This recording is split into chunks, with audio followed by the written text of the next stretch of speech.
Welcome to Beginner's Japanese. Let's learn together. Today's lesson is all about one of the most important patterns in Japanese. A は B です。The basic way to say A is B. First, let's look at how this pattern works. A is the topic, marked by wa. B is the information you want to say about A. And des makes the sentence polite. Let's look at an example. 私は学生です。Watashi means I. Gakusei means student, and des makes it polite. So the whole sentence becomes, I am a student. You can use this pattern with many different words.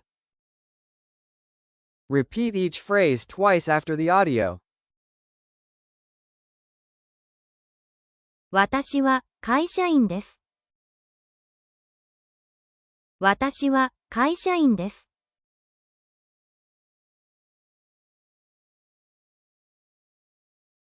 私は日本人です。私は日本人です。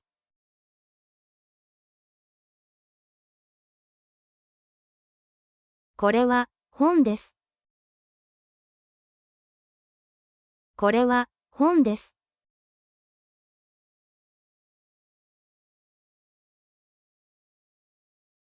これは猫です。これは猫です。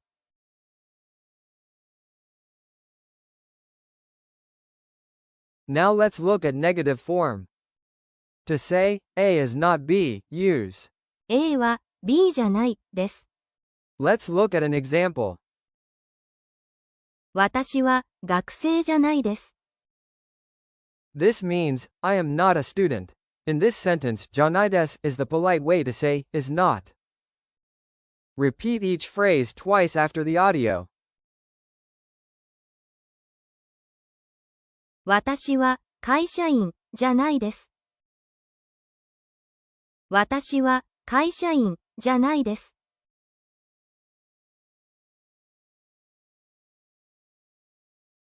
これは猫じゃないです。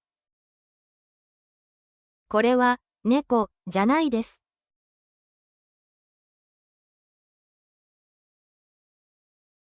Today's 3 words. Repeat each word twice after the audio. 犬、犬。部屋、部屋。時計、時計。The PDF is available in the description. Please use it to review and practice.